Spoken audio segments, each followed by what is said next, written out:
Alejandro Magno, un nombre que resuena a través de la historia como el de un hombre destinado a la grandeza. Un rey, un estratega, un conquistador sin igual. Su vida fue una épica que desdibujó los límites del mundo conocido, una odisea marcada por la ambición, la guerra y el deseo insaciable de gloria. Pero, ¿quién fue realmente Alejandro? ¿Cómo un joven nacido en un pequeño reino del norte de Grecia logró forjar uno de los imperios más grandes de la antigüedad? Nuestra historia comienza en el año 356 a.C., en la ciudad de Pella, la capital del reino de Macedonia. Alejandro nació en el seno de la familia real, hijo del rey Filipo II y de Olimpia, una princesa de Epiro. Desde el principio, su destino parecía estar marcado por la grandeza.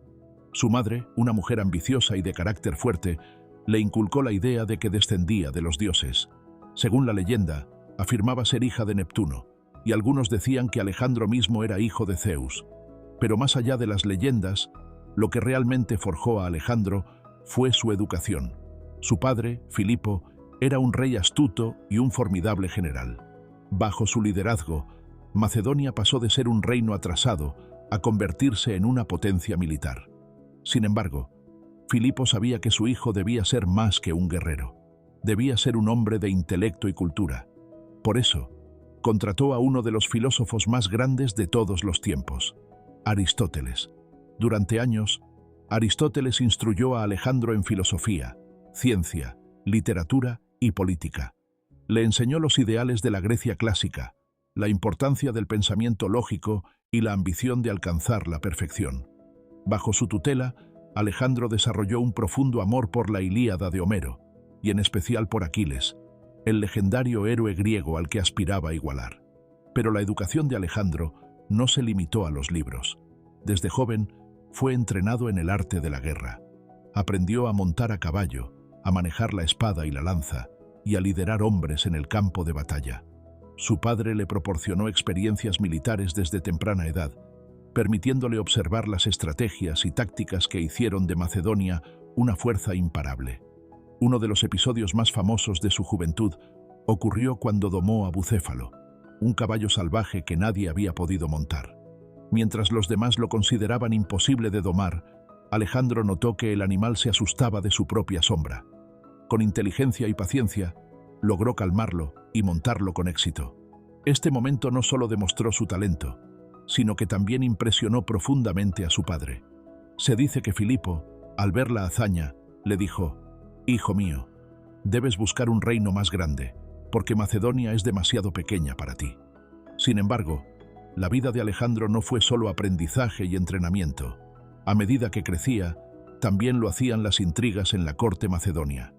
Filipo, un hombre carismático pero ambicioso, acumuló enemigos tanto dentro como fuera de su reino. Sus múltiples matrimonios generaron conflictos y Alejandro, al ver peligrar su posición como heredero, desarrolló una personalidad desconfiada y determinada. El punto de quiebre llegó en el año 336 a.C., cuando Filipo fue asesinado en un banquete. Las circunstancias de su muerte siguen siendo un misterio. Algunos creen que fue obra de un guardaespaldas traicionado. Otros sospechan de Olimpia, quien pudo haber conspirado para asegurar el trono para su hijo. Lo cierto es que, con la muerte de Filipo, Alejandro, de solo 20 años, ascendió al trono de Macedonia.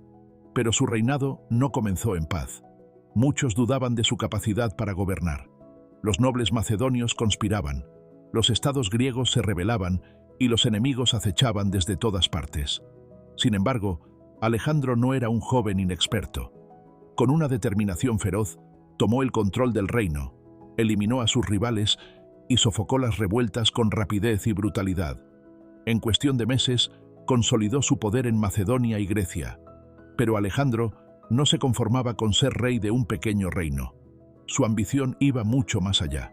Desde joven, había soñado con la gloria de los héroes de la antigüedad y ahora tenía el poder para perseguir ese destino. Su mirada estaba puesta en el gran enemigo de los griegos, el imperio persa. El rey persa, Darío III, gobernaba el imperio más vasto y rico del mundo.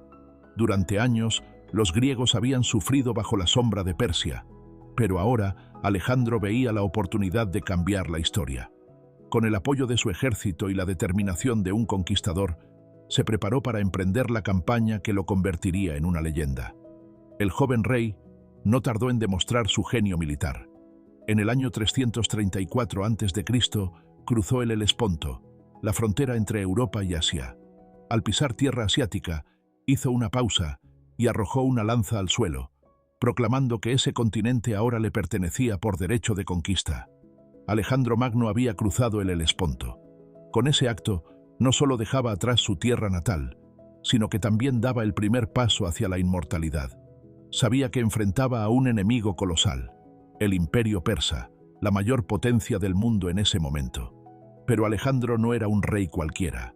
Era un estratega nato, un líder carismático y, sobre todo, un hombre convencido de su destino.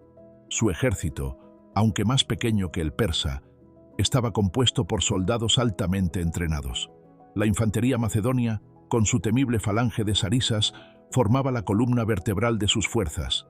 A su lado, la caballería de los Etairoi, la élite de su ejército, esperaba el momento para lanzar sus devastadores ataques. Alejandro confiaba en su disciplina, en su velocidad y en su propia capacidad para liderar desde el frente.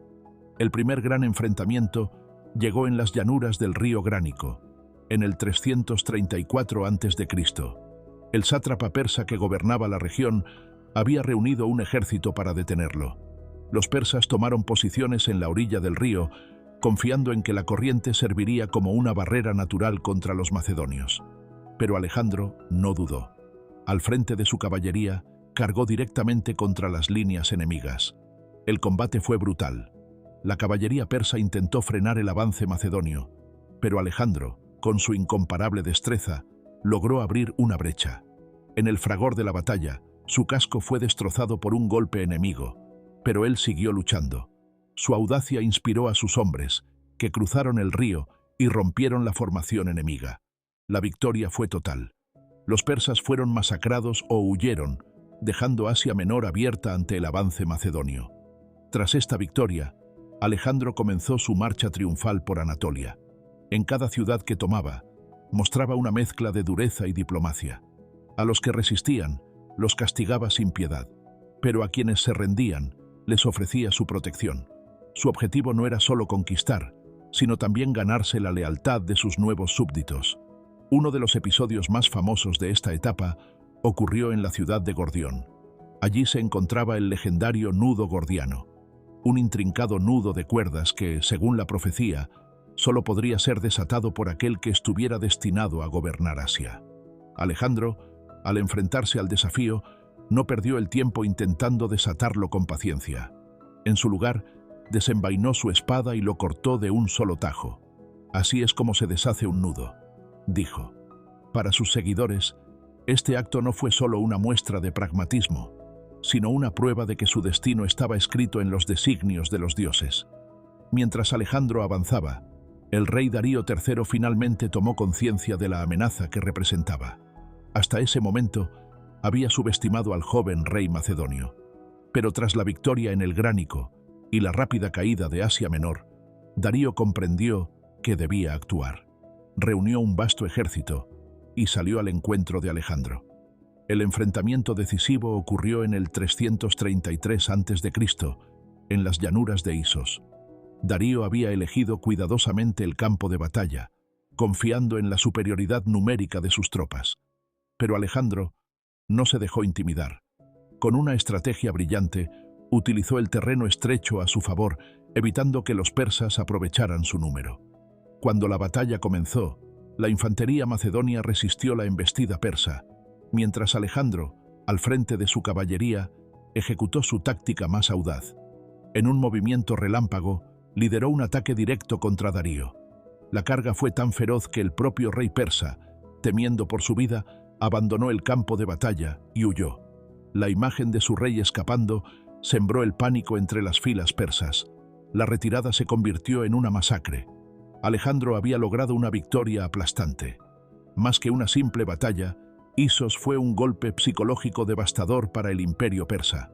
Darío dejó atrás su carro, su campamento e incluso a su familia, que fue capturada por Alejandro. Con esta victoria, Alejandro ya no era solo un invasor. Ahora era el amo de Asia Menor y un rival legítimo del rey de Persia. Pero su ambición no tenía límites. Sabía que la caída de Darío aún no estaba asegurada. Para derrotarlo por completo, debía avanzar más al este, hacia el corazón del imperio. Antes de continuar su campaña contra Persia, Alejandro dirigió su atención hacia una de las ciudades más emblemáticas del mundo antiguo, Tiro. Esta ciudad fenicia, situada en una isla fortificada, representaba un desafío formidable. Sus altos muros y su poderosa armada la hacían prácticamente inexpugnable. Pero Alejandro no aceptaba el concepto de lo imposible. Como no podía asediar la ciudad directamente desde el mar, tomó una decisión extraordinaria. Ordenó la construcción de un enorme puente de tierra y piedra para conectar la isla con el continente. Fue un esfuerzo titánico que tomó meses, pero finalmente, la ciudad fue alcanzada por las tropas macedonias. Si te gustó este video, dale like y suscríbete para más contenido sobre estoicismo y desarrollo personal.